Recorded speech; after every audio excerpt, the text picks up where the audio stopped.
Podcastirmãos.com. Olá, pessoas! Podcastirmãos.com de número 452 entrando no ar. Eu sou Paulinho, estou aqui com a esposinha Adriana, que nessa pandemia tentou plantar muita coisa, mas não igreja. Ah, isso é verdade, gente. Minha suculenta morreu. Por que você tem que lembrar disso? São os dramas da pandemia. Dizem que é fácil de cuidar de suculenta, não sei o que tem. A minha morreu. Na primeira semana. Mas é porque eu deixei ela lá fora, tomou muita chuva, pobre. Então, eu sou a Adriana e eu estou aqui com o Pedro, que ele não planta só uma igreja no Espírito Santo, ele planta filhos também, né? Tá na idade de plantar filhos, o moço. Isso aí. Ei, gente, muito bom. Sou o Pedro, é verdade. Filhos da pandemia. E tô aqui com o Simval, um grande amigo, Simval, que planta a igreja e esqueceu de plantar cabelo na cabeça. Isso não vai acontecer. Prazer de estar de volta aqui no podcast Irmãos.com e com o Paulinho que tá virando espanhol, já tá prestes a assumir só o bigode. Ele vai e volta. Sim, muito ele bom. já tá em espanhol, usando até a mesma entonação do espanhol, gente. Né? Pra você que nunca ouviu o Paulinho falando espanhol, tem um podcast em espanhol aí, viu? Já passei vergonha falando espanhol no podcast Irmãos.com. Já passou vergonha falando inglês, né? A gente perdi a vergonha, gente. Acho que a melhor coisa pra aprender é perder a vergonha. E nós estamos aqui, que legal, ainda na pandemia, no segundo ano da pandemia, né? Ano 2 da pandemia do Covid, pra conversar com esses amigos Pedro Galosa e Simval Júnior. Pedro estreando aqui com a gente, Simval voltando depois de um tempo, mas a gente vai falar com esses amigos sobre esse desafio que eles estão vivendo de plantar uma igreja no meio de uma pandemia, onde a gente não pode se encontrar, não pode se ver só desse jeito que a gente tá gravando aqui. Santo, não pode aperta a mão do seu irmão, não pode fazer ceia. Então a gente vai conversar sobre tudo isso nesse episódio do podcast Irmãos.com.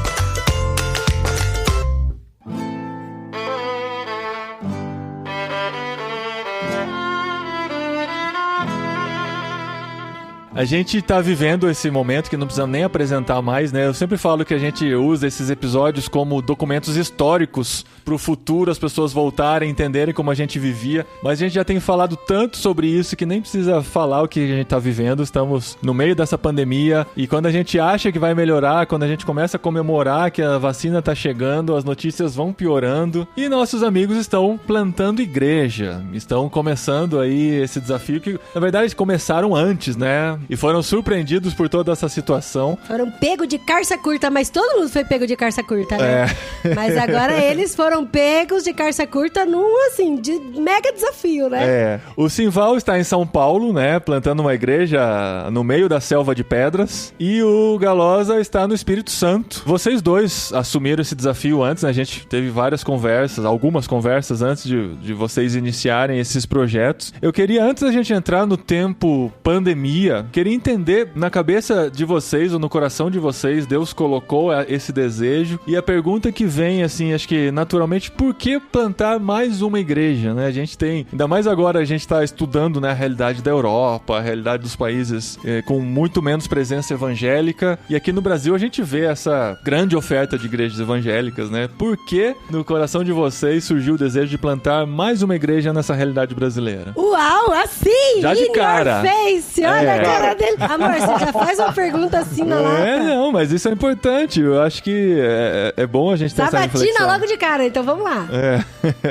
O estado do Espírito Santo é tradicionalmente conhecido como o mais evangelizado do país, né? Um dos principais, né? E de fato em termos de cristianismo, seja, né, no catolicismo ou protestantismo, realmente é impactante o que a gente vê aqui, o número de pessoas. Mas quando nós fomos para Campinas, né? Eu fui fazer o seminário em Campinas, eu tive o contato com todo esse mundo da plantação de igreja, né? Via CTPI, enfim, algo que nunca tinha passado na minha cabeça. E eu me apaixonei por isso, ou realmente entendendo todos os movimentos aí de Deus de nos levar para Campinas, tinha a ver com isso mesmo. E quando já aí, depois de um tempo morando em Campinas, na região, pastoreando aí em Vinhedo, inclusive, a gente entendeu que era momento de sair, né, e de voltar. Minha esposa é capixaba, eu sou do interior do Rio, mas é muito próximo aqui também. E é interessante que sempre quando nós começamos a pensar em plantação de igreja, na nossa mente vinha Vila Velha. A gente sempre vinha passar férias por aqui, nos tempos de férias, e sempre foi um desejo mesmo do coração, assim, não aconteceu nada sobrenatural para isso. A gente começou a estudar a cultura, a conversar com pessoas, e a gente começou a perceber que, apesar dessa presença em massa de cristianismo, a gente tinha uma questão muito mais histórica e cultural aqui do que efetivamente encarnacional, né? Aquela ideia de uma igreja presente na cultura, enfim. E, de fato, foi o que a gente percebeu logo que a gente chegou aqui. A leitura que a gente faz é que, apesar de muitas igrejas, a gente tem muita gente fora das igrejas, né? Muita gente para ser alcançada. Eu acho que isso é uma realidade global, e isso foi muito impactante pra gente, porque a gente percebeu que, de fato, existia a necessidade de uma igreja, e aí, obviamente, que eu não tô falando que a nossa é a igreja para isso. Eu sempre falo que aqui cabem muitas plantações de igreja na nossa região, porque tem muita gente que, de alguma maneira, não é alcançada por igrejas já históricas, de muito tempo, uma estrutura, né, muito grande. Tudo isso foi uma oportunidade de alcançar essas pessoas. Então a gente tem vivido isso desde então de forma muito legal, muito impactante, assim, ver que de fato a presença da plantação de uma igreja aqui era algo, fim de Deus para essa cidade, e a gente tem podido experimentar isso, pessoas sendo batizadas, gente de todas as idades. É muito legal isso que a gente está vivendo aqui. Agora, contar com uma pandemia foi uma surpresa inicialmente não tão agradável e desesperadora. Nós tivemos o nosso primeiro culto público em agosto de 2019, e aí em março de 2020 veio a necessidade. Eu me lembro que nós tivemos culto público nos 2 primeiros domingos de março, e a partir daí tudo fechou por conta da pandemia. A gente funcionava num hotel, e aí logo tudo fechou, e foi um desespero, assim. Eu passei o meu primeiro mês de pandemia, em março e abril, muito desesperado, muito ansioso. Imagina, minha família toda. Foi um desespero, porque na nossa cabeça, bom, as pessoas nos conhecem há alguns meses. Caramba, é verdade. E o capixaba tem uma fama, assim, de ser desconfiado, de demorar a ter compromisso uns com os outros. Aqui tem essa fama, né? Então imagina só a minha cabeça de plantador. Falei, cara, agora já era, agora... Não deu tempo de ter relacionamento profundo, é verdade. E eu imagino vocês, né? Toda a preparação que fizeram aqui com o CTPI e todos aqueles sonhos. O Simval também, né? Participa desses encontros e tal. Deve ter feito planejamento, primeiro ano, segundo ano. Tudo isso. Aí tudo chega isso, né? Todo o trabalho. No meu caso, por que plantar uma igreja, né? Nesse momento, com tantas igrejas aqui em São Paulo, a gente tem bastante. Se a gente olhar para a história, a gente vai chegar no lugar, né? Agora eu tô com a minha Bíblia aberta aqui em Efésios. A igreja de Éfeso, essa igreja não existe mais. Então a gente tem que pensar nisso, né? Existem ciclos que as cidades estão submetidas, que as empresas estão submetidas, que as pessoas estão submetidas, e as igrejas também. Então igrejas não existem para sempre. A igreja de Jesus existe para sempre. Então igrejas nascem e, infelizmente, é pesado, né? E até dói você pensar nisso, mas igrejas deixam de existir, né? Ou igrejas, falar que morre é ruim, né? Mas igrejas também deixam de existir. Então, se igrejas deixam de existir, então tem ciclos que a gente precisa estar atento. E por que é que elas deixam de existir? A gente começa a olhar, é porque elas não são mais tão relevantes na conexão e na relação com a cidade. Elas vão perdendo essa capacidade. Seja por estar muito apegada à tradição, ou por outros motivos, né? Que tem a ver com coisas ruins e negativas. Inclusive, a Bíblia mostra isso pra gente o tempo todo. Mas quando a gente está consciente disso, então a gente vai ver as cidades que não existem mais, os países, os impérios, e aí a gente chega nisso que são as igrejas. Então, esse movimento de plantação de igrejas é compreendendo que existe esse movimento e que tem várias coisas que uma igreja que existe há 40 anos, há 50 anos, deixa de conseguir ser e fazer. Algumas, com muita habilidade, conseguem manter isso, manter essa vitalidade e continuar alcançando as pessoas. Mas não é incomum você encontrar uma igreja que está com o mesmo grupo há 10 anos, que não tem um aumento no alcance ou no impacto na região e assim por diante. Então, quando a gente planta uma nova igreja, é com esse pensamento na relação com a geração e na relação com a cidade. Dá uma oxigenada na cidade, né? Também, assim, a questão de uma nova igreja, com uma nova visão, com novas pessoas pessoas. Eu acho que dá uma renovada no ânimo também, né? É interessante que me lembrei de um dos livros que eu li lá no início estudando, o Plantando Igrejas Missionais, do Ed Stetzer, pegando essa fala da Adri aí, ele fala que comprovadamente, né, ou cientificamente falando, quando se tem uma plantação nascendo, de fato existe um movimento de revitalização ao redor. É muito legal isso, né? Em outras igrejas, justamente por essa oxigenada que dá uma chacoalhada meio que geral mesmo, e existe esse impulsionamento para revitalização. Isso é muito legal. Os caras começam a olhar pra gente, pra séries de mensagens que a gente prega, pro jeito que a gente tá falando, o jeito que o pessoal tá chegando. Por que o pessoal chega lá e não chega aqui? De fato acontece isso. As pessoas querem perguntar, mas por que vocês estão fazendo isso, falando isso? Por que o horário mudou? Por que o programa é mais curto? Por que vocês não começam com música? Por que vocês tocam esse tipo de música? E assim vai criando esse tipo de coisa que muda o comportamento das outras igrejas também. É muito legal isso que você falou também, Simval, sobre igrejas, elas terminam, né, o ciclo, né? Acho interessante isso, porque de fato a palavra morre é um negócio muito estranho. Pesado, né? Pesado. Eu diria até que existe uma confusão entre o que você chamou, né, de a igreja de Jesus e aquilo que nós temos como a igreja institucionalizada, né? Que também é importante, é necessário, enfim, mas que de fato, se não existe essa leitura cultural, né, toda essa dimensão de um estudo mesmo de relevância, com o tempo, fatalmente a instituição ela começa a voltar-se, né, a se voltar apenas para si mesma. Ela deixa, a máquina começa a ficar tão pesada, né, é tanta gente talvez dentro, que esse foi um choque para mim aqui, conversando com pessoas, até com colegas pastores daqui da região. A minha percepção às vezes é de que existe uma falsa impressão de que não tem ninguém do lado de fora.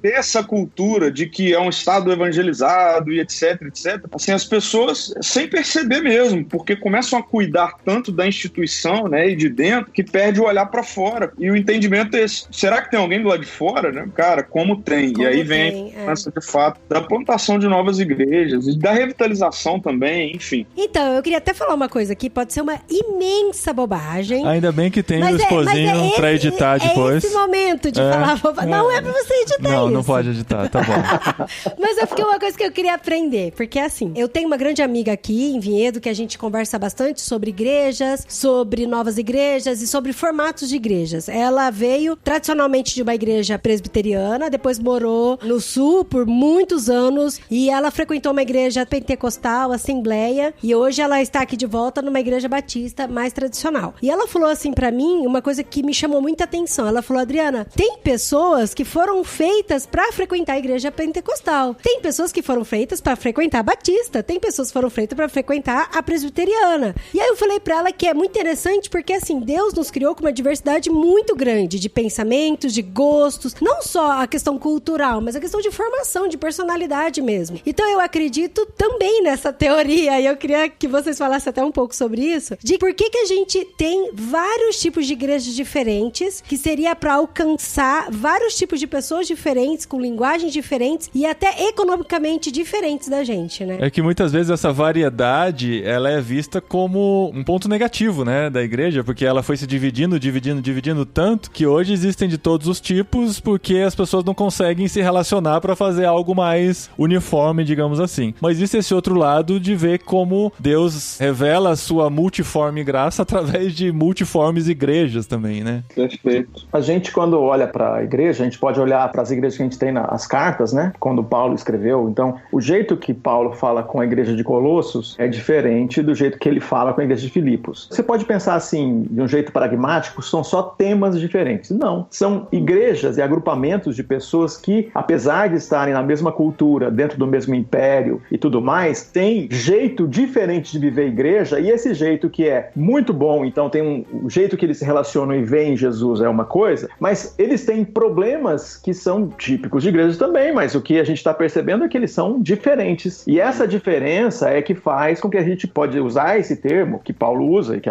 o Novo Testamento usa, de corpo. Porque se tudo fosse absolutamente igual, não seria corpo. Nós temos essa diferença. E se a gente olha para o texto nas cartas de Apocalipse, a gente vê ali, né, a forma do posicionamento do que João fala. Ele fala para cada uma das igrejas. Cada igreja vê Jesus de uma forma, né? Aquele que tem o candelabro, aquele que vocês veem com a espada de 2 gumes, assim por diante. Então, a gente pode falar que a igreja de vocês aí em Vinhedo vê Jesus de uma forma que a minha igreja aqui não vê. O que faz com que seja interessante de vez em quando a gente conversar, porque vocês estão experimentando alguma coisa sobre Jesus que nós aqui não estamos. E a igreja lá, Ser Amor, do Pedro, também é a mesma coisa. Então essa troca tem todo sentido. Por isso, a gente vive corpo quando a gente está vivendo essa troca. É essa natureza da diversidade no corpo de Cristo que faz a gente poder dizer, olha, ele é Deus, ele é grande. Essa compreensão dele ultrapassa a capacidade de uma pessoa e a capacidade de uma igreja de vivenciar todo esse conhecimento. Eu já ouvi pessoas questionando essa questão aí de igrejas diferentes, vários tipos de igreja, e confrontando isso com a questão da unidade. Mas unidade tem uma relação direta com a gente chegar no mesmo lugar, né? Nós estamos indo para um mesmo lugar, nós temos um mesmo ponto de chegada, uma mesma direção. Agora, como nós fazemos isso, nós percorremos essa trajetória, para mim vem a beleza da diversidade. Apesar de estarmos indo para o mesmo ponto de chegada, a mesma direção, nós temos o mesmo Deus. Como isso acontece, para mim é belo. Infelizmente, a gente tem uma questão cultural, eu diria até de gerações passadas, né? Não tanto a nossa mais, assim, que via isso com muita dificuldade, como se de fato a igreja A ou B é quase que como, se a gente for pensar no mercado, né, de trabalho, né, a pessoa vê como um inimigo, não um... Concorrente, né? Concorrente, essa era a palavra. Mas hoje o que a gente está fazendo aqui, eu tenho visto esse movimento, né, de unidade, para mim, aqui que tá a beleza da unidade. Hoje eu tenho muito mais amigos próximos, chegados, assim, de abrir o coração, fora da minha denominação do que na denominação da qual eu faço parte. Para mim isso é maravilhoso, justamente converge com isso que o Simval falou, né? Eu consigo ouvir e aprender coisas que eu não tô vendo, né? Agora, isso na plantação, gente, é fundamental, Dri.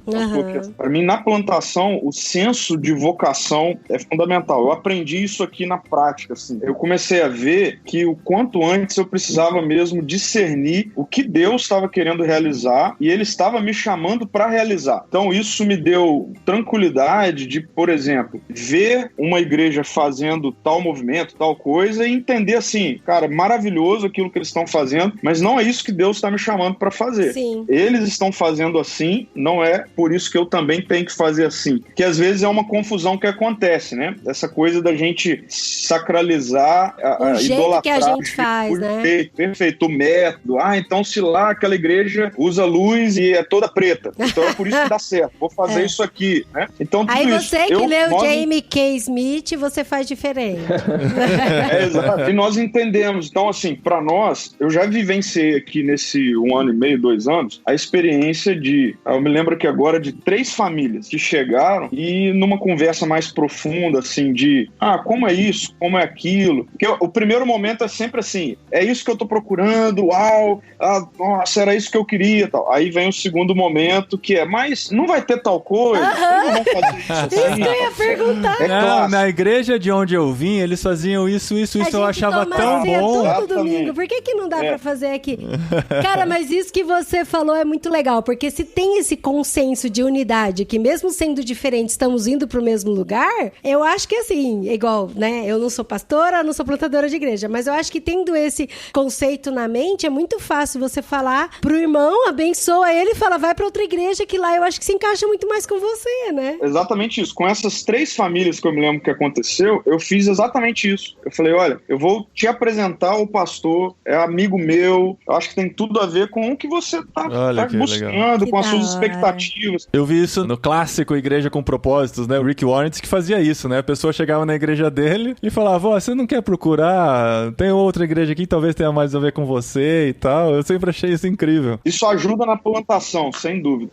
Uma das coisas, né, no desafio na plantação, o Pedro também fez isso, né? A gente tá plantando a partir de uma mesma rede, né? Tem outras redes aqui no Brasil. Nós estamos a partir do Ressurgência CTPI, a gente escolhe um jeito de fazer. Quando a gente faz isso, né, então imagina, a gente começa com um grupo na casa da gente, e esse grupo na nossa casa é diferente dos outros grupos. Então você começa a falar para esse pessoal, né? O pessoal chega no teu grupo, ele pensa assim, esse grupo aqui é de alguma igreja. E aí você fala, diferente dos outros grupos que você já frequentou, esse aqui tem a intenção de se tornar uma igreja. E o cara olha assim em volta e o cara dá aquela desanimada total. Fala assim, como virar uma igreja? Tem 10 pessoas aqui, como que pode virar uma igreja? Porque a gente acredita no seguinte, se Deus está movendo o nosso coração para isso, e a gente tem oração, confirmação, apresenta o projeto, tem igreja mãe, tem igreja que vem junto, tem todo um processo técnico no meio disso tudo. Você apresenta o teu projeto, aprova, reconhece que sim, outros pastores recomendam. E aí quando a gente chega nesse processo, a gente sabe que Deus também traz as pessoas que estão com essa mesma intenção. E alguns ainda não são cristãos. Então ele chega e se apaixona por isso. isso, mesmo sem ser cristão. Vai aceitar Jesus um ano depois, 6 meses depois, mas ele se apaixona pelo projeto. Por outro lado, tem aqueles que mudaram de cidade e já chegam encantados com aquilo, e outros chegam e desanimam muito. Ele queria uma igreja que tivesse a classe para as crianças que nasceram no ano bissexto, entendeu?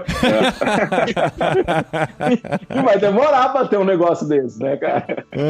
Então esse é um processo que a gente começa, sabe? Tem algumas igrejas que andam mais rápido, outros mais devagar, e agora a pandemia faz isso, né? A gente já vislumbrava outras coisas acontecendo agora que não sei quando vai acontecer, mas eu entendo que Deus é soberano e ele não errou ao me chamar, ou eu errei no prazo, ao me chamar para plantar uma igreja. Foram tantas pessoas, com tanta gente eu orei e por tanto tempo me preparei para isso, que eu entendo que ele, dentro da soberania dele, me direcionou para viver nesse momento plantando uma igreja. Algo que eu sempre escutei, né, Simval, nos cursos, enfim, treinamento de plantadores e tal, é que plantar igreja é depender de Deus, né? Como se outras coisas não fossem, né? Tudo na vida é depender de Deus. Mas existe essa máxima, não? O plantador, ele não sabe como vai ser o outro dia, ele vai programar o culto público e ele vai chegar lá no horário e não vem gente, e aquela tensão todo domingo e tal. E de fato é isso, só que é isso, pré-pandemia, com uma série de métricas já muito estabelecidas, né?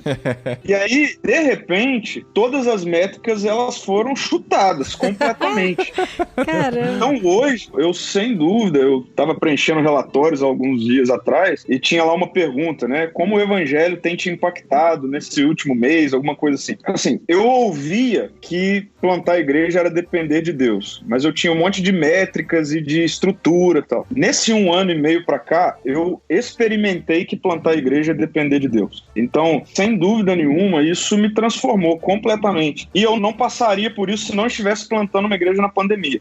Uma questão que foi decisiva para mim, no processo de compreender que era aqui que Deus queria que eu estivesse, né, nesse momento, plantando uma igreja, é que chegou uma fase, né, de decidir sobre o futuro do meu ministério. Eu ia continuar sendo diretor de missão urbana na organização que eu tinha fundado, eu ia continuar nesse caminho, eu ia deixar a equipe pastoral da outra igreja onde eu fazia parte e assumir como pastor numa igreja, enfim, alguém da minha idade assumir numa igreja maior, enfim, ia por esse caminho, o que eu faria? Então era hora de decidir e orar sobre isso. E não saía da minha frente a questão de plantar uma nova igreja, não saía da minha frente. Começar do zero, né, cara? Com todas essas opções, você poder ir pra uma igreja maior, até com convites pra isso, você decidir, não, eu vou pelo mais difícil.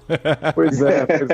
Então, isso é uma coisa da vida, né, de decidir por esses caminhos, né, não é agora, né? Cada fase da vida você compreende isso. É a mesma coisa com vocês, né, Paulinho e Idris, sobre essas decisões que vocês tomaram. Podia continuar como missionário da CEPAL, fazendo um trabalho legal aí que vocês têm feito, junto com o Vocar e tudo, mas consegue olhar pra tudo isso e falar, Deus está me chamando pra esta nova fase, um outro tamanho de desafio. E aí eu fui pro México pra uma reunião da Global Disciples, que é uma aliança que eu faço parte. E eu tava lá na reunião no primeiro dia, né, a gente foi pra um devocional e a gente por 1 hora saiu pra olhar pra natureza, orar, passar um tempo sozinho. Diariamente a gente faz isso nesse encontro. E a gente tava num lugar com muitas montanhas, um lugar frio e ensolarado, lindo. E tinha um cara cuidando de ovelhas, cara. Ele sentava e assim o sol, né, por causa do movimento de nuvens, né, ele sentava e as ovelhas todas vinham assim, ficavam em volta dele assim, apertado assim, em volta dele, várias. Legal. Sei lá, umas 100. Ele ficava parado lá e ele tava com frio, tava visivelmente frio. E aí depois a nuvem encobria ele saía e ia pra um outro lugar onde tava o sol, sentava numa pedra e as ovelhas todas começavam a correr e tal e paravam em volta dele de novo. Ai, que coisa fofa! E eu fiquei vendo aquilo lá e eu tava orando e vendo aquele movimento. Ele se movimentou umas 4 vezes, eu sentado no sol e olhando ele, sei lá, uma distância de uns 3 quilômetros assim na descida. E cara, eu me lembrei desse texto aqui de Efésios 2:10, que na hora que a gente começou a conversar, que eu lembrei e já deixei aberto. Pois somos obra-prima de Deus, criados em Cristo Jesus, a fim de realizar boas obras que Ele de antemão planejou para nós. Esse versículo aqui é decisivo na minha vida. Para isso que eu estou fazendo hoje. Porque Deus preparou coisas legais pra gente desde a fundação do mundo. Se a gente pegar em outra tradução. Desde a fundação do mundo tem coisas legais que Ele preparou para que eu faça. Então, assim, se eu for muito metido, eu vou pegar coisas que são de vocês e não aquilo que é para eu fazer. E se eu for covarde, eu vou deixar de pegar aquilo que é meu.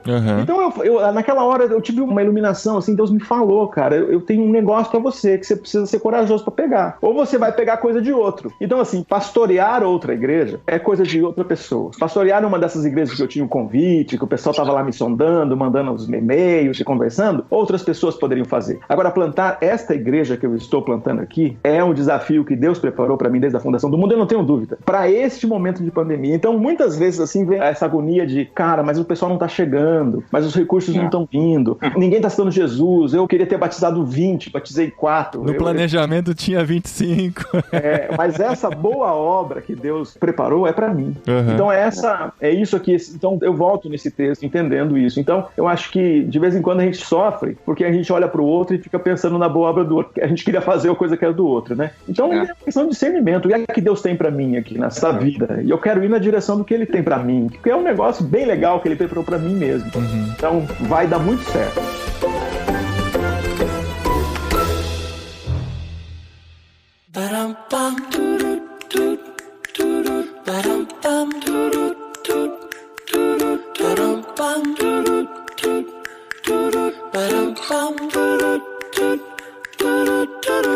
Vamos entrar agora nas questões práticas do desafio da pandemia, né? Porque, assim, vocês começaram antes, que eu me lembro, assim, Val, acho que foi final de 2018, né? Você começou a plantar a nossa igreja SP. Isso. Esse Nossa Igreja é uma cilada, esse nome, né? Que a gente fala, você começou a plantar a nossa igreja, parece que a gente, né, tá nela também, mas demais. É o nome da igreja, Nossa Igreja SP. Eu lembro de ter participado, veio uma lembrança aqui daquelas que vem do Google Fotos e tal, eu tava com vocês no comecinho de 2019, lá num coworking que vocês se reuniam lá em São Paulo e tal. E você passou aí o primeiro ano, né, nessa plantação, mudando, né, que é a realidade de muitos que começam em igreja, né, ainda não tem o prédio próprio, vai pra um salão de hotel, vai pra um coworking, vai pra um salão de festas, né, aquele negócio. E agora? Eu lembro que o Simval queria que fosse no Ipiranga, a gente tava trabalhando com a identidade visual, vamos fazer um negócio tudo voltado com independência e tal, com as coisas, aí de repente consegue alugar um salão que não é no Ipiranga, né, e agora? É na Vila Mariana. Vai na Vila Mariana.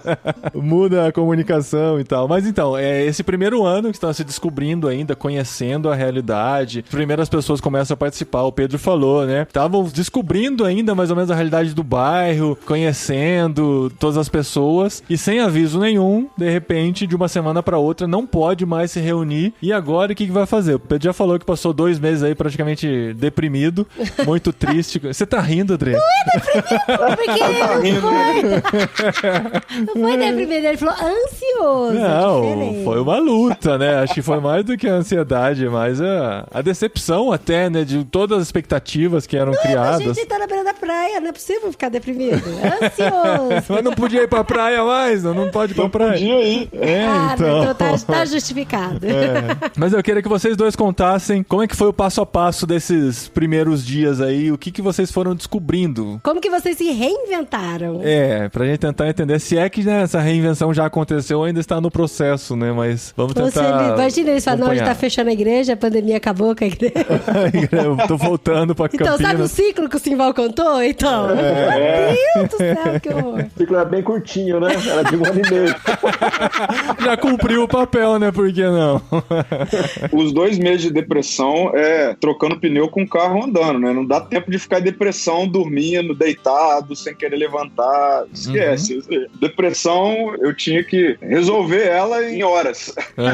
E aí vem a importância de amigos, de mentores, né? Logicamente. Mas, cara, Deus foi muito gracioso com a gente aqui, porque no nosso primeiro culto público, um dos caras que fez parte, né, do grupo base, ele chegou pra mim e falou, meu irmão, ele gosta de filmar, ele mexe com filmagem e tal. Posso chamar ele pra vir só pra filmar o primeiro culto público, pra gente guardar e tal? Mas ele é um cara que tá afastado da igreja, ele não quer nada com a igreja e tal. Eu falei, cara, beleza, a gente só não tem dinheiro pra pagar. Mas se ele vir pra filmar e tal. Ele falou, não, ele vai vir, beleza. Esse cara, desde o primeiro dia que ele foi filmar, ele nunca mais saiu. Que a gente legal. batizou ele, e o cara voltou pra Jesus, de fato tava afastado e tal. E quem é esse cara? Esse cara é o que nos deu todo o recurso necessário, não só financeiro, mas técnico, pra gente fazer a curva do presencial pro online. A gente não tinha isso. No nosso planejamento, a gente iria pra internet, né, assim, fora Instagram e tal, mas de forma mais estruturada, lá pro 2º, 3º ano da plantação. Então a gente não tinha nada disso no nosso planejamento. E esse cara, ele não só sabia fazer, mas ele tinha todos os equipamentos necessários pra transformar a igreja em online, 100% 100% online. Então, num domingo a gente teve o culto público lá, presencial. No outro domingo, a gente já estava na sala do meu apartamento com toda a estrutura montada por esse cara para transmitir 100% ao vivo e online, né? Então, eu costumo dizer que, assim, algo que foi muito importante na continuidade da nossa plantação, que foi esse movimento, a gente ter conseguido ir para o online de forma minimamente estruturada, mas que fosse, assim, bom para as pessoas que estariam assistindo e tal, já no outro domingo. Então, a gente não perdeu tempo com isso. A gente foi para o online rapidamente, a gente conseguiu fazer. Então, as decisões foram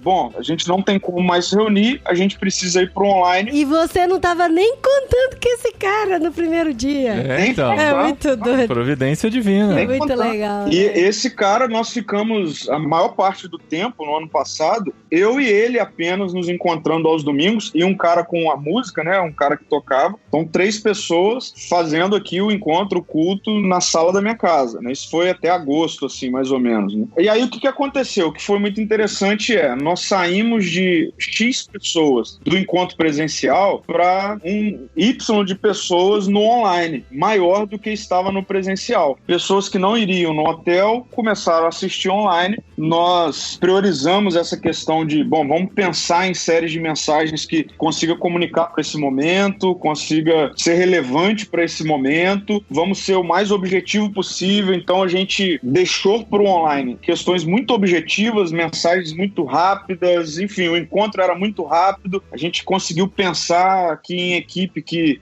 as pessoas vão enjoar rápido desse mundo 100% virtual, então a gente precisa ser muito objetivo. Então tudo isso, cara, agora foi tudo muito no experimento, assim, nada, a gente não tinha métrica, a gente não tinha, e aí deu certo. Foi graça de Deus sobre nós mesmos, mas o que fez a gente conseguir estar hoje da forma como nós estamos seria resumidamente isso: decisões rápidas, contando um cara como esse, que Deus trouxe pro primeiro culto, que se alguém falasse em agosto que em março tudo ia fechar, a gente ia chamar de maluco, né?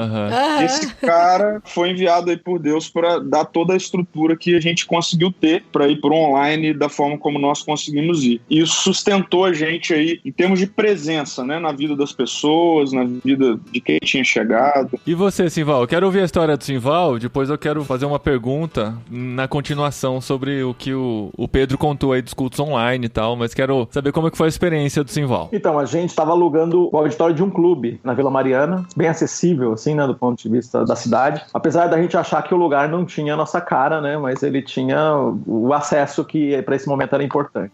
Mas até hoje esse clube não abriu de novo. Então você imagina que se tudo que a gente fez estivesse estruturado pensando no lugar, a gente estava inviabilizado, né, de fazer. E a gente começou a fazer a transmissão, como o Pedro falou, da sala de casa, e a gente fazia e faz até hoje por videoconferência, onde a gente entende que é um jeito da gente fazer num dinamismo que as pessoas podem participar. E é isso que a gente mantém. Você faz na sala do Zoom mesmo, né? O pessoal interagindo. Isso. Aí a gente, no meio desse processo, aqueles que conhecem o Expresso Ação, tem um salão grande aqui que a gente usava para treinamento. A gente construiu um cenário lá e transmite desse lugar. Tá. Então, a gente tem uma qualidade aí de imagem, né? E comprou equipamento, enfim, melhorou o melhor que a gente conseguia fazer para fazer uma transmissão com qualidade e com todo esse cuidado que o Pedro falou, né? O tempo que as pessoas conseguem participar e aí o tipo de interação que a gente foi criando. Uma coisa que a gente fez que, para mim, é decisivo, né? No nosso caso aqui, o nosso grupo de pessoas comprometidas é aquelas que a gente pode contar desde o começo da pandemia até agora, aqueles que estão o grupo mais consistente aí, digamos, é um grupo de 35 pessoas. Esse grupo que é contínuo e que eu posso dizer tá com a gente mesmo. E aí tem outros, né, que estão andando, mas é diferente. E que é inevitável, né? Na pandemia, algumas pessoas se dispersaram mesmo. Tem uma flutuação grande aí. Mas aí, voltando aí nesse processo do lugar, eu falo assim, como que a gente faz para as outras experiências, outras áreas da igreja que são necessárias? Por exemplo, o aprofundamento bíblico, né? O crescimento da turma, né? Como é que eu faço? Porque é decisivo. Tem gente chegando, gente que sabe pouco ou tá confuso com o que ele conhece de Jesus. E eu tenho um grupo de aula bíblica que eu dou que, nunca mais vai ser presencial, isso eu já sei. Que legal. Essa vida vai ser do jeito que é. Porque eu tenho, pensando na média da participação, a gente tem entre 40% e 50% das pessoas participando. Então, significa o seguinte, que se eu tivesse presencial, nenhuma igreja, né, das que eu pastoreei, ou que eu conheço, tem 50% do pessoal em qualquer aula bíblica que você puder proporcionar. De estudo bíblico, gente, não tem. Durante a semana ainda deve ser, né? Imagina, em São Paulo. Então, é pensado nesse negócio. Fora que é gravado e tem gente, sei lá, mais que o dobro de pessoas que ouvem depois. Então, se a gente pensar nisso, eu falar assim, eu descobri um jeito de desenvolver a fé dessa turma, né? Levar esse pessoal para a maturidade como discípulo de Jesus, que eu não faria. Eu ia tentar alguma coisa presencial, eu ia fazer igual todo mundo já tentou. E aí não ia dar certo. Aí eu ia fazer um grupo pequeno, não sei onde, ia fazer aquilo, eu ia tentar. Agora, eu já sei, vai ser assim, né? Por algum tempo, essa é uma estratégia que funciona. Aí tem outra coisa, as pessoas querem que o negócio fique por muito tempo e tal. Eu já sei como funciona algumas coisas, né? E se eu fizesse isso de forma contínua, toda semana de janeiro a janeiro, eu já sei que a galera não vai segurar. Sim. Então é uma temporada igual uma série Netflix. Uma temporada. Qual é a temporada? Na temporada são 8 estudos sobre o Evangelho. Excelente. E depois a gente para. E quando vai ser a próxima temporada? Geralmente, pra galera, eu falo, não sei. Eu sei. Eles estão ouvindo neste momento. Eu sei que vai ser daqui um mês, mais ou menos. Mas eu digo não sei por quê. E as coisas estão mudando tão rápido que eu posso falar, vai fazer, e aí tem aquele pessoal que é sistemático e fala, você falou, mas não tá fazendo. Mas as coisas estão mudando muito rápido. A gente precisa orar, conversar com o pessoal, estudar, vale a pena, o que pode ser melhor, qual é o dinamismo. Eu tô aplicando um dinamismo aqui que parece uma sala de aula, mas não é isso. É outra. O que eu melhoro? Qual é o elemento que eu posso acrescentar aqui, né? E a gente foi fazendo isso, com várias iniciativas, inclusive pra oração também, né? Dá pra dizer que hoje, vocês dois, das duas realidades, estão com a igreja 0% presencial. Ou vocês conseguem fazer alguma coisa de encontrar pessoas, culto público, nenhum. Em todo esse período não aconteceu. Eu tive um encontro presencial, ao ar livre. Nesse momento teve apresentação de bebê, teve ceia, teve batismo. Aproveitou pra fazer o ano inteiro no encontro. A gente faz ceia mensalmente, a gente faz nossa ceia pelo encontro online. Mas a gente aproveitou e fez isso, né, também. Juntou várias coisas. Porque assim, a questão é que a pandemia fez com que a igreja fosse, a ação da igreja, ou tudo que a igreja está envolvida, fosse resumido em algumas áreas só, né? Que são, por exemplo, o que dá pra chamar de culto público, que são os cultos que a gente se encontra pelo menos uma vez por semana pra celebrar junto. E esses estudos, tudo que dá pra fazer online. Mas tem muita coisa que uma igreja em nascimento precisa desenvolver que fica muito limitado, como o próprio pastoreio das pessoas, né? Atendimentos e um relacionamento mais próximo, um discipulado. Eu sei que, de certa forma, dá pra fazer tudo isso em um certo nível pelo online também, né? Atividade com as crianças.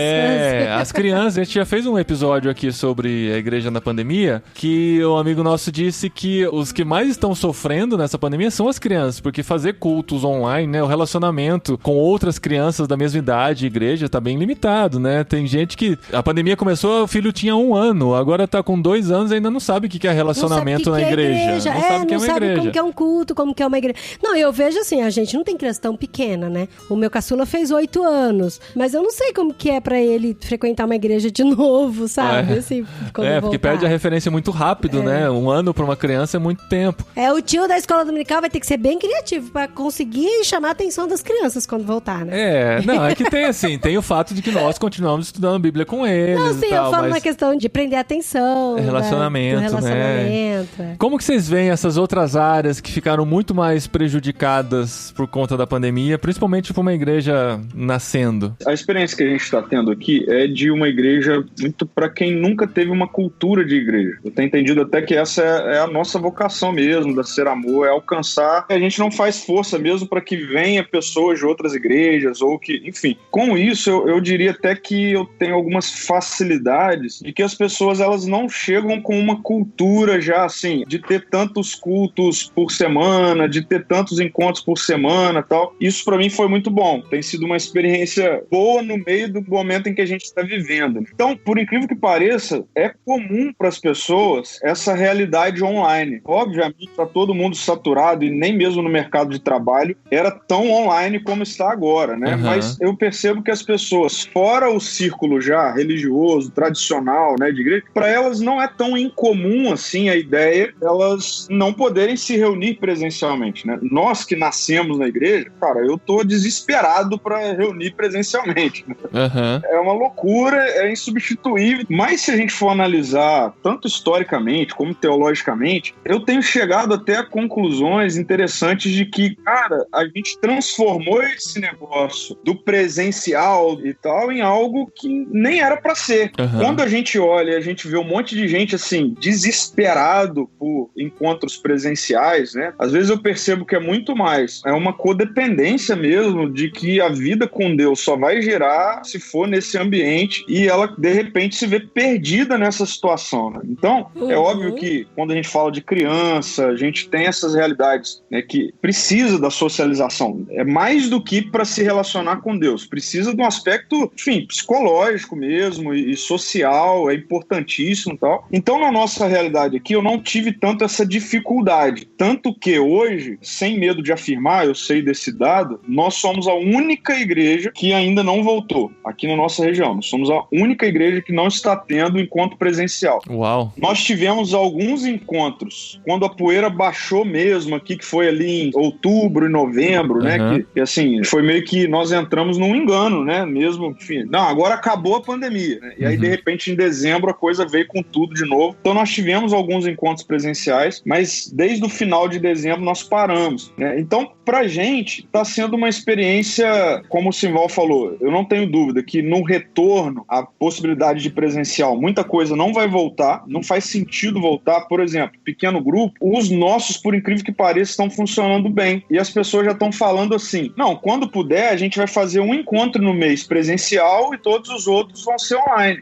Por quê? As pessoas vivem numa loucura durante a semana, né? Trabalham longe, trânsito, então elas descobriram que esse momento é bom. Então, para nós, essa questão do como ser igreja nesse tempo online, a coisa tá rolando muito bem, assim. Agora, para mim, a questão que precisou ser reformatada na nossa cabeça, como fazer esse encontro, como fazer o culto, como fazer o estudo bíblico, como fazer a reunião de oração. Aí sim a gente teve que estudar, a gente está tendo que estudar isso para entender que, apesar da pessoa estar do outro lado de uma tela, para você captar ali a pessoa, a atenção, ela tem que estar fazendo parte daquilo. Ela, se for só um espectador na situação, ela vai se distrair, né, a casa dela, enfim. Então isso tudo a gente está descobrindo, fazendo movimentos assim de estudar, de interagir com as pessoas, e aí tem sido interessante. A gente tem escutado muito as pessoas também, feedback das pessoas, como a gente pode melhorar, para a gente poder passar por esse momento e a igreja continuar crescendo, continuar alcançando e cumprindo o papel dela, né? As crianças, sem dúvida nenhuma, são as que mais perdem, né? Que as que mais perdem nessa vivência, as crianças, os adolescentes, aqueles que acabam tendo um tipo de interação que a gente já contava com alguém mais especializado para esse tipo de interação, no sentido de ter mais elementos do que simplesmente um discurso e um esboço, né? Então, esse que precisa de mais recursos para manter a atenção e a conexão, a gente sabe que é uma dificuldade. Então, os adolescentes e as crianças, a gente percebe essa perda. Agora, os outros movimentos, né? A gente criou um movimento de oração aqui, que agora a gente está vendo qual o melhor horário que a gente retoma, porque a gente não quer encher a semana de coisas, né? De horários com as coisas da igreja. Então, essa é uma outra preocupação também que a gente tem e vê acontecendo. Todo mundo está ocupado com coisa de igreja todo dia da semana. Então, essa é uma coisa que a gente não quer que aconteça. Mas a gente criou, por exemplo, nossa palavra de oração, mas usando um elemento da oração centrante, né? A oração centrante, a gente conhece, reduza, né? Ou resuma a sua oração a uma palavra. Qual é a palavra que você conseguiria resumir? A gente tem na tradição cristã, católica ou protestante, a gente tem orações, tem oração decorada e tem oração que você cria espontaneamente. Mas se você pudesse resumir a tua oração em uma palavra, qual seria? E isso eu faço numa reunião, como nós estamos fazendo aqui agora. E a pessoa fala, minha palavra é amor. E das 10 pessoas que estão lá, eu consigo falar com 2 ou 3, por que a tua palavra é amor? A pessoa explica, é por causa disso. E aí eu termino dizendo, e geralmente é resultado do meu devocional. E é impressionante como é uma resposta. É impressionante. Assim, é divino, é mistério. Porque eu falo que, a palavra que eu preparei hoje para ser a resposta da palavra de oração do nosso encontro de hoje é tal. Porque está dizendo isso aqui no texto bíblico que diz tal coisa e isso quer dizer aquilo. Enfim, quase sempre estou dando um elemento que deixa mais fraco. Mas para todas as pessoas, aí sou eu que estou falando. Era legal falar com o pessoal que participa comigo aqui. Mas eles, todas as vezes, testemunham que participam de uma palavra que responde à angústia do dia, da hora, daquela palavra. Olha que legal. É mistério, cara, mas é sobrenatural mesmo, né? Esse é um movimento que a gente criou de oração, que a gente tem vivido. a gente vive essa experiência. E outra coisa, 30 minutos. Ou termina antes, ou termina não tem a possibilidade de ser mais que isso. E se o pessoal quer ficar batendo papo depois? Depois eles se ligam um pro outro, né?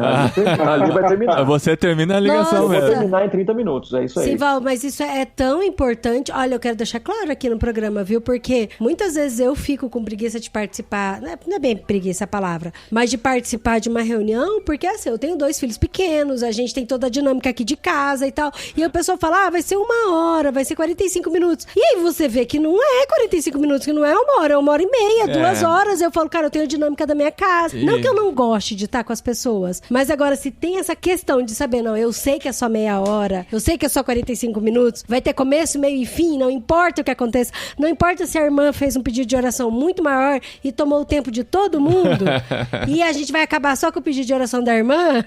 O pedido de oração não pode ser feito. Então. O pedido de oração, se você vai fazer o pedido de oração pra alguém, você fala o nome. Então a tua palavra de oração é um nome. E se eu perguntar pra pessoa, o nome é Adriana. Eu falei, Adriana, por quê? Porque ela pode falar por 1 minuto ou 2. Não é um negócio livre. O que cansa na oração? Cansa. Sim. É gente que ora meia hora, gente que ora 20 minutos. Olha isso, cansa demais. Que beleza, demais, outra pessoa fala isso, né? Porque se eu falo, vai ficar parecendo. É que tem o fator das reuniões de oração, que muitas vezes são desgastantes, né, nas presenciais, e tem o fator de que a gente tá cansado dessa coisa de reunião em tela, cara. A gente não aguenta mais. Isso. A gente trabalha isso o dia inteiro, é curso, é aula, é discipulado, é reunião da igreja, é gravação de podcast. Aí, tipo, meus filhos estão ali querendo minha atenção, querem brincar, querem fazer alguma coisa, aí eu tô 1h30 na frente da tela, sabe? Mas você sabe que isso também já era uma análise antes, né? Mesmo no presencial, já existe essa crítica de quem não é do meio religioso, do meio cristão, de que tem hora para começar, mas não tem hora para acabar. Mesmo no presencial, né? Então, para nós aqui, foi um princípio desde o início, assim, não, a gente tem hora para começar e hora para acabar. No online, isso se tornou ainda mais rígido pra gente, né? Justamente por saber dessas questões, né? A pessoa, Olha, glória a Deus, irmão. E não importa se a pessoa que tá participando, o compromisso dela é assistir o Fantástico depois. Não é por causa disso, né? Não importa. E se for, tá tudo bem, né? E tá tudo bem. Por isso que as minhas reuniões eu uso o Zoom sem pagar, porque depois de 40 minutos cai. Não tem o que fazer. A gente desculpa, mas assim, o meu Zoom não é pago. Vamos ter que desligar. Cria outro link, a gente entra de novo. Não, melhor a gente parar por aqui mesmo. Esse tipo de coisa das orações, né? Eu conto a história sempre. A gente tava numa situação lá em casa conversando e tal, e a Júlia, minha filha, ela é autista, e a Júlia falando que ela também um dia ela vai ser pastora e tal, e foi contando o negócio, e ela falou assim, e quando eu começar a orar, eu vou orar e as pessoas vão chorar e eu não vou parar de orar.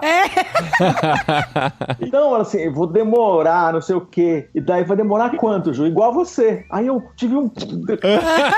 E vocês, assim, eu não sei, o Paulinho e a Adri mais, a gente convive, vocês sabem, não, a minha oração de refeição abençoe esse alimento em nome de Jesus, amém. Não tem conversa, não tem nada.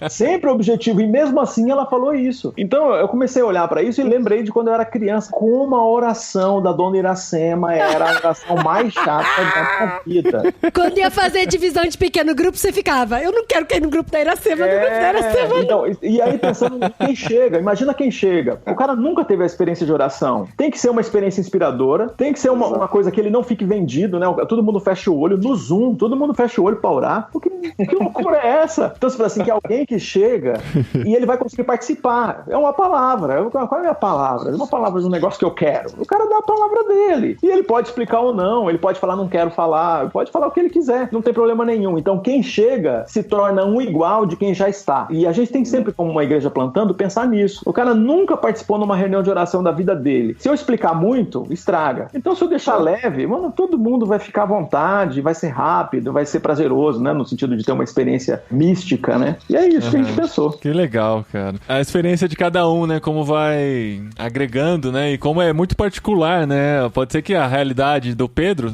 provavelmente é bem diferente da do Simval. Cada um vai encontrando o seu melhor meio de lidar com tudo isso, né? Sim, realidades diferentes. E tem aquelas pessoas que gostam de participar de Zoom de 2 horas pra desabafar, pra pedir seu pedido de oração e tal. E aí essas pessoas podem procurar outros lugares. Podem procurar outras igrejas, né? Sabe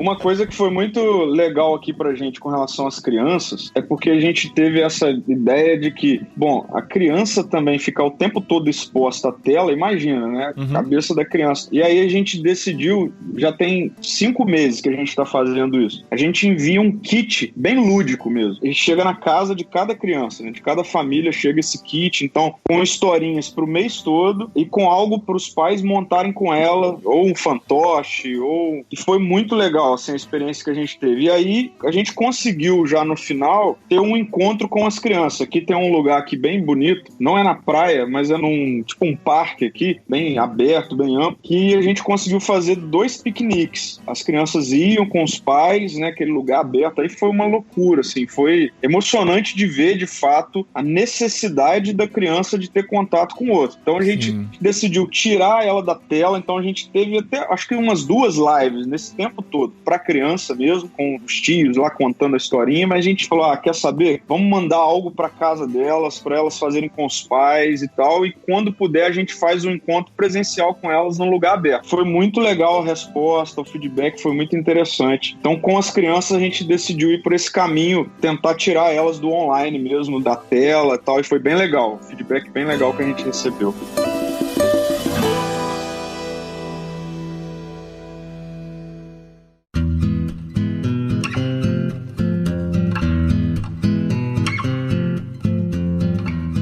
Agora, gente, pra terminar, vocês já citaram algumas coisas que acreditam que vão permanecer, né? Como, por exemplo, os encontros de pequeno grupo, que o pessoal já tá dizendo, dá pra fazer só um por mês presencial e a gente mantém a comunhão no online e tal. Que outras coisas que vocês acham? Que eu achei a ideia sensacional, gente, porque eu sou mulher aqui, ó, a parte feminina. Esse negócio de levar um prato salgado, um prato de doce pro pequeno grupo todo final de semana, isso dá uma dor de cabeça tão grande. Agora, se for só uma vez por mês, a gente faz com mais alegria. Sim. Desculpa, parei, você pode continuar. Mas o que mais vocês acham que, assim, que foi descoberto ou foi amadurecido por conta desse isolamento, que vai permanecer ou vai ser desenvolvido melhor daqui pra frente? A gente fez esse exercício de futurologia no começo da pandemia, imaginando o que viria depois, mas já faz 1 ano. Eu queria saber de vocês, o que vocês viram de coisas que funcionaram, que ainda não tinha sido pensado desse jeito, e que daqui pra frente pode ser algo que vai permanecer e vai fazer muita diferença. Bom, tem um problema da comunicação, né? A gente está o tempo todo pensando nisso. Qual é a melhor forma de comunicar? Eu acho que as igrejas que serão mais assertivas são as igrejas que, em um culto público, vão conseguir fazer a comunicação da mensagem, né, no discurso, em alguma coisa como 20 minutos. Isso é uma coisa que a gente já era uma necessidade, aliás, tem um montão de provas sociais de que isso é um fato, e comunicar em menor tempo é um trabalho maior do que comunicar em maior tempo. Né?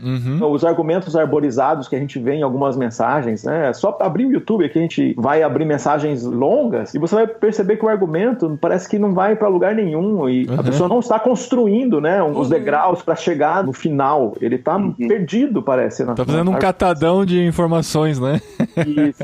Então, isso é uma coisa que a gente está ganhando. Os professores estão aprendendo a ensinar mais rápido. Eles são obrigados a ensinar mais rápido, a ser mais assertivo, ter mais foco quando ensinam. Os professores estão aprendendo isso em qualquer nível. Os comunicadores devem aprender isso. Então, a gente aprende a falar em 2 minutos, em 3 minutos, em 10, em 15. Quem não aprende a falar isso é a igreja. E a igreja não aprende a falar isso porque a tradição, pregar 1 hora, 1h15, 1h10, vai perder gente. Porque nós estamos falando de uma geração inteira que aprende a se comunicar de um jeito que, se a igreja não fizer isso, ela perde completamente o sentido nas relações. Então, o culto é uma mudança que nós estamos vendo acontecer. Uma mensagem relevante que vai gastar entre 15 e 20 minutos. Eu acho que essa mudança já deveria ter acontecido, mas agora vem de vez. Eu acho que algumas mudanças, assim, uma de como voltar para o presencial e comunicar com quem estiver online, porque isso também é algo que eu tenho recebido contato de pessoas, assim, eu recebi nesse domingo agora, de BH, uma família me escreveu via Instagram e tal, e dizendo assim, a gente está conhecendo Jesus através, enfim, dos encontros, do YouTube, dos domingos, e para nós somos parte da Ser Amor. Então... Eu falo, cara, e quando voltar para o presencial, como vai acontecer isso, Uau. né? E aí... Nossa, Não tem mais volta, cara. Acho que foi o Júnior que falou no começo da pandemia. Ele falou assim, tem gente participando da nossa igreja que é de longe. A gente não vai poder voltar presencial e ignorar essa pessoa que tá participando. Caramba, Nunca mais. Verdade, eu não tinha pensado nisso. Só que aí a gente vai ter uma questão de comunicação. Aí que tá, pra mim, essa mudança que a gente vai precisar fazer, que também passa pela comunicação. Porque até então a gente tá acostumado com a ideia de um culto que está acontecendo num espaço físico, presencial, e ele é transmitido pra internet. Então, a pessoa que tá assistindo, ela tá assistindo o que está acontecendo lá naquele lugar. Mas ela não tá fazendo parte, Ela é só um espectador, Exatamente. né? Diferente de quem está participando. E agora, pra mim, essa nova temporada que vai surgir aí é de o cara que está online, ou a mulher, a família, ela quer que a comunicação seja pra ela. Ela não quer estar simplesmente assistindo um culto que está acontecendo em Vila Velha, em São Paulo, entende? Então, esse desafio de comunicar de forma híbrida, né, do comunicador, que ele fala tanto pro presencial quanto dando a devida importância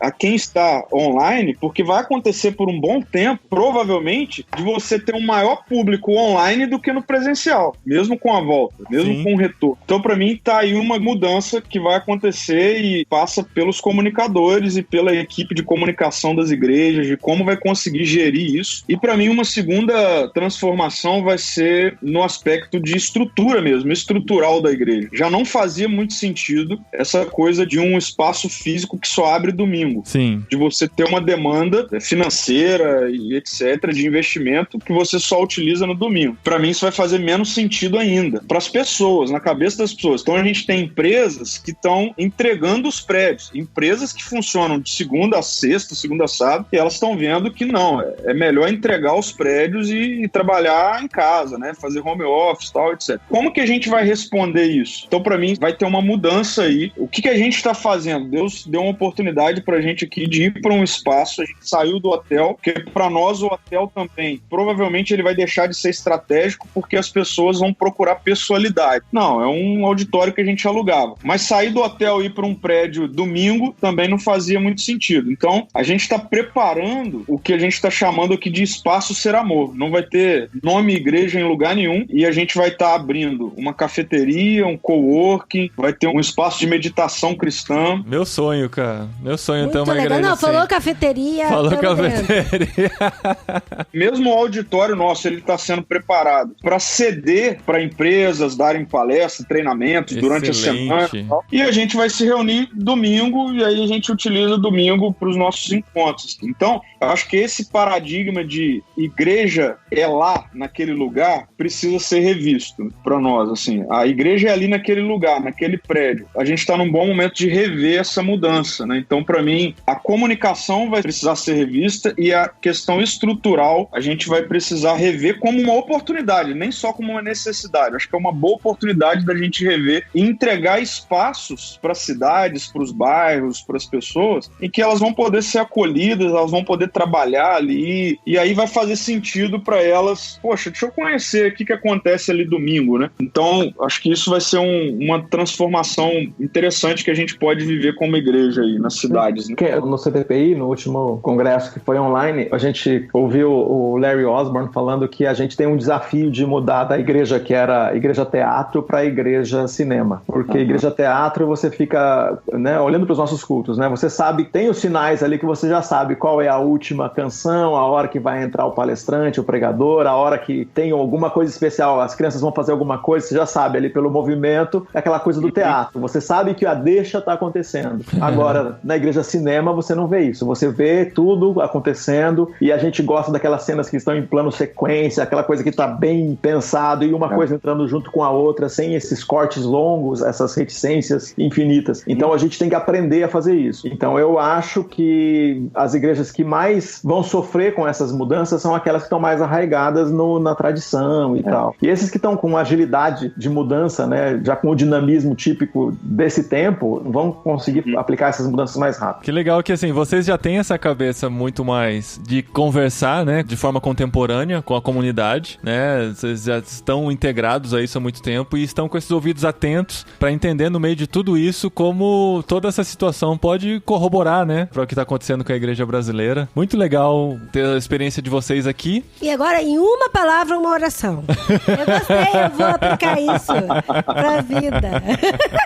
Leu Thomas Merton sobre a oração centrante. Você vai compreender a lógica. Fica aí, dica de leitura pro final desse podcast. Obrigado. Eu só não entendi o sobrenome. Thomas o quê? Merton. Thomas Merton. Muito obrigado, Pedro. Muito obrigado, Simval. Que esse tempo realmente seja de aprendizado, mas que passe logo, né? A gente não aguenta mais. Sim!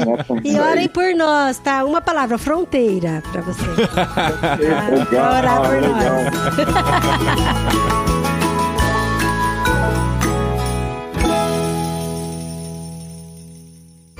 Recadinho!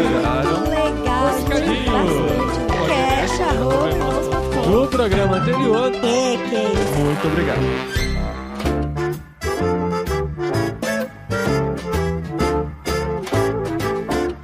Recadinhos, esposinha! Recadinhos na pandemia, plantando recadinhos na pandemia. Mais um episódio de pandemia. Gente, as pessoas que estão ouvindo a gente em 2026, eles estão pensando de qual pandemia que eles estão falando?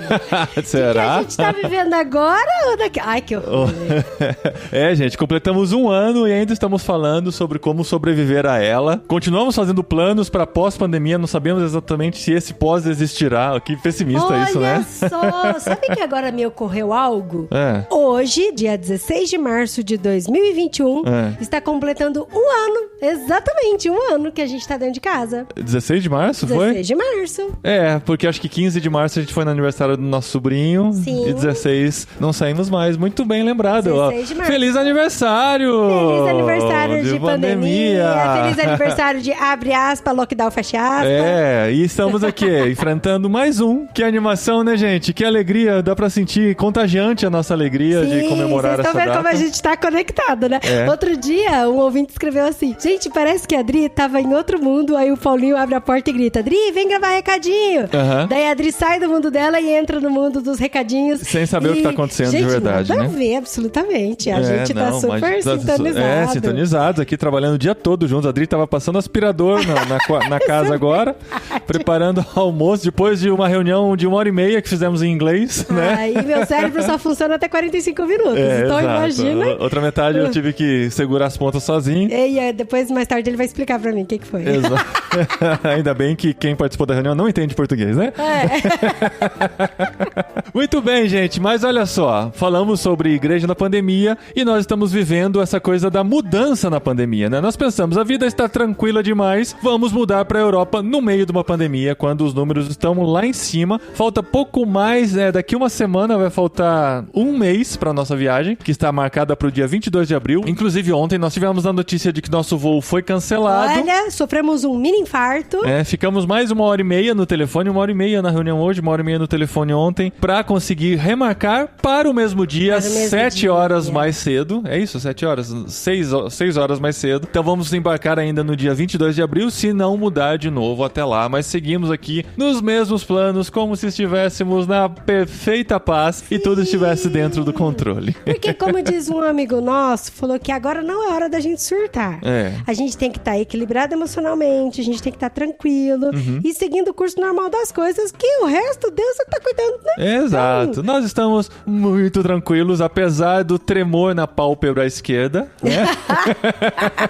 Das noites mal dormir. Não, isso é mentira, gente. A gente dorme muito bem, graças a Deus.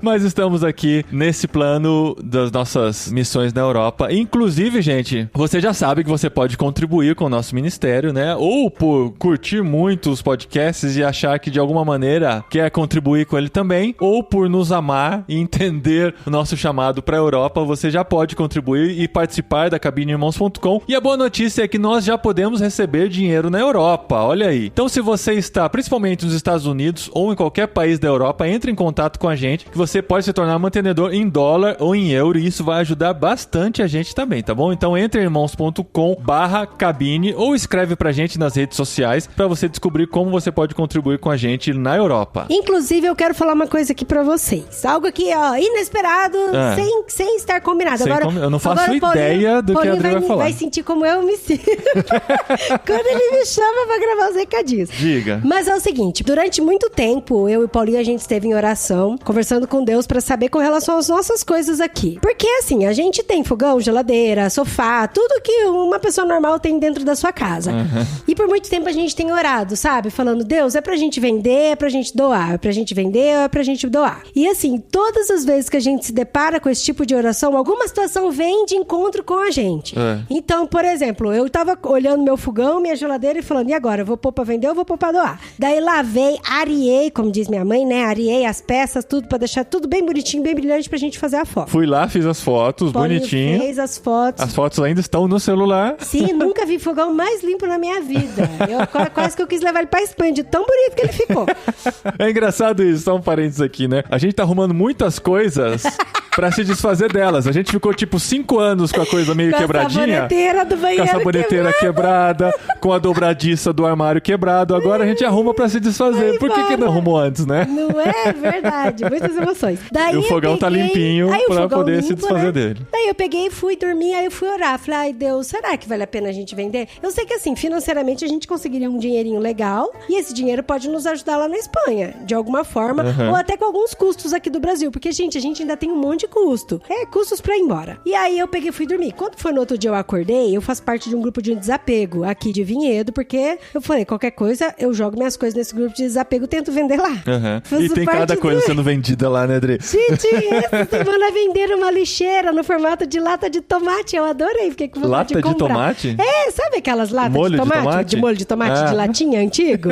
Era uma lixeira, foi muito legal. E aí outro dia uma mulher pegou e escreveu. Aí no mesmo dia, no dia seguinte, a mulher escreveu de manhã falando assim, gente, eu trabalho numa ONG que cuida de famílias de presidiários aqui em Campinas e aconteceu uma situação muito inusitada. Enfim, quem quiser saber melhor da história pode falar comigo no particular. Mas eu preciso de guarda-roupa e fogão a preço de desapego pra montar a casa pra uma família nova. Daí eu peguei e falei com ela no particular. Falei, gente, justo o guarda-roupa e o fogão que eu tava pensando em vender. Daí eu peguei e entrei em contato com ela e ela falou que tinha um presidiário, que ele tinha saído, sei lá, desses indutos malucos aí, e ele pegou e voltou pra casa e ele ficou muito bravo com a mulher, porque a mulher não queria mais ele de volta, aí ele pegou e tocou fogo na casa.